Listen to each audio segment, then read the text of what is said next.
এখানে এখন পেঁয়াজ কলি কাটছি, হবে হচ্ছে আলু আর পেঁয়াজ কলি ভাজা। মা প্রথমে আজকে পেঁয়াজ কলি করবে না বলেছিল, যেহেতু আজকে নিরামিষের দিন মা পেঁয়াজ কলি খায় না। তো স্বর্ণ যেহেতু বলেছে, ছেলে বলেছে পেঁয়াজ কলি তো খাওয়াতেই না, ওরকম কোনো ব্যাপার নেই, তুমি বললেও হতো। না না, সেটা বলছি না, ছেলে বৌমা বললেই মানে ওনাদের কাছে তো সন্তান না, সন্তান বলেছে, ছেলে বৌমাও যখন বলেছে, তো ওই জন্যই স্বর্ণর জন্য এখন এই যে পেঁয়াজ কলি কাটা হচ্ছে। না, পেঁয়াজ কলিটা যে মানে নিরামিষের মধ্যে পড়ে না, এটা জানি বলতাম না।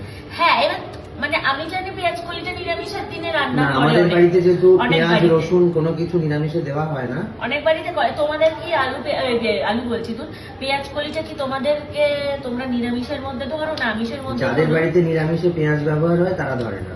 মানে ওই আর কি, মানে তোমরা বলো তো আলু পেঁয়াজ কলিটা কি নিরামিষ না আমিষ, সেটা একটু বলো তো তোমরা। এটা আমি মানে আমারও এটা একটা ধোঁয়াশার বিষয় রয়েছে।